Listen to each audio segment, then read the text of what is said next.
మరి మరొకటి ఉండకపోవచ్చు. 94,000 కోట్ల రూపాయలు ప్రజాధనం ఖర్చు పెట్టి కేవలం 90,000 ఎకరాలు కొత్త ఆయకట్టు జనరేట్ చేయడం జరిగింది. ఆ 94,000 కోట్లలో 61,000 కోట్లని మనందరినీ తాకట్టు పెట్టి, మన పిల్లల్ని తాకట్టు పెట్టి, హై ఇంట్రెస్ట్ లోన్స్ తీసుకొచ్చి ఈ ప్రాజెక్టు మీద ఖర్చు పెట్టినరు. మరో 33,000 కోట్లు మన నుంచి కలెక్ట్ చేసిన ట్యాక్సెస్, పన్నులు నుంచి ఖర్చు పెట్టడం జరిగింది. అదేవిధంగా ఇంకొక ఇంపార్టెంట్ పాయింట్ ఏంటంటే, అసలు ఈ ప్రాజెక్టు మొదలుపెట్టింది కాంగ్రెస్ ప్రభుత్వం రాజశేఖర గారి హయాంలో 38,000 కోట్లతో 16 లక్షల ఎకరాలకి ఆయకట్టు. This project was envisaged in the earlier Congress government as 38,000 crore project irrigating 16 lakh acres. On the name of so-called re-engineering, officially the project cost is escalated to 80,000 crores for nearly the same new ayacut. Now, already expenditure is 94,000 crores, and at the minimum, another 40,000 crores are required to complete the project. This is the official figures as per the chief engineer's thing. కొన్ని విషయాలు నేను highlight చేస్తున్నాను. అసలు ఎంత తుగ్లక్, ఒక Mohammed bin Tughlaq కూడా వీళ్ళు చేసిన పనులు చూసి సిగ్గుపడతాడు. In all the barrages there is a difference between barrages and dams. Dams are meant for storage. Barrage is for regulating flow of water.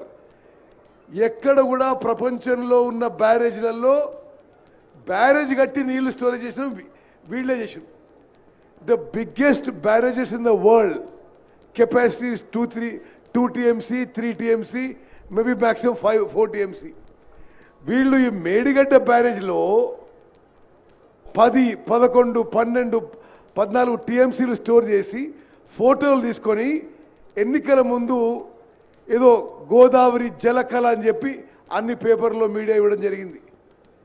అంటే basic principles of irrigation were not followed, basic principles of water management were not followed, basic principles of financial management not followed. And ఏ స్థాయిలో corruption జరిగిందంటే ఆలోచన చేయండి. ఒకటే ఉదాహరణ ఇస్తున్నావు. This Medigadda barrage tender was given at 1,800 crores. ఎవరు బాధ్యులు? ఇది 4,600 కోట్లు ప్రజాధనం ముందు escalation of cost, and then the Medigadda barrage collapses. అంటే this is just not this. నేను ఇప్పుడు 2 months అయింది ఇరిగేషన్ మినిస్టర్ అయ్యి. ఏ వర్క్ చూసినా 100 రూపాయలు టెండర్ పిలుస్తారు, ఆ తర్వాత దాన్ని 500 రూపాయలు చేస్తారు. ఇది ఒక భారీ కుంభకోణం. తప్పనిసరిగా క్యాబినెట్లో చర్చించి ఇది క్రిమినల్ ఇన్వెస్టిగేషన్ కూడా ముందుకు పోతామని చెప్పి నేను మనవి చేస్తున్నాను. అదేవిధంగా ఒక చాలా ముఖ్యమైన విషయం, 21st October ఈ సంఘటన జరిగింది. Today is what date? 13th అనుకుంటా, 13th February. ఈ రోజు వరకు కూడా ఈ కాళేశ్వరం ప్రాజెక్టుకి చీఫ్ డిజైనర్, చీఫ్ ఇంజనీర్ అంతా తానే కట్టిన కేసీఆర్ ఒక్క మాట కూడా మాట్లాడలేదు. 21st October when it collapsed, till we were sworn in the government on 7th for 40-45 days, ఆయనే ముఖ్యమంత్రి, నోరు తెరవలేదు.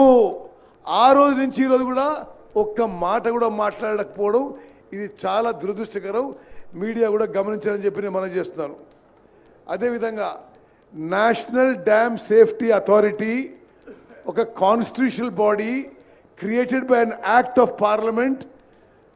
They have given a damning indictment of the state government on design, construction, maintenance, all aspects of Medigada barrage, calling it a total failure of the earlier government and the earlier irrigation department. మేము ఫర్దర్గా కూడా National Dam Safety Authority, which is a Government of India body constituted with experts on dams and created by an act of parliament. The further inquiry investigation, we are going to cooperate with them. గత ప్రభుత్వం వాళ్ళు అడిగిన data కూడా ఇవ్వలేదు. మేము పూర్తిగా cooperate చేసి ఆ డ్యామ్ సేఫ్టీ ఎక్స్పర్ట్స్ని ఈ యొక్క కొలాప్స్ విషయంలో, ఈ యొక్క వే ఫార్వర్డ్ విషయంలో మేము వారి సలహా మేరకు ముందుకు పోతామని చెప్పి మనవి చేస్తూ, అదేవిధంగా ఒక చిన్న విషయం చెప్తాను మీకు. వారు ఇప్పుడు సిఈ గారు, డీజీ విజిలెన్స్ గారు చెప్పిన విషయాల్లో there is no maintenance, no pre-monsoon, no post-monsoon, no dam safety checks done of these barrages which we have built. Ante this is just an example of KCR's irrigation department and nadipichina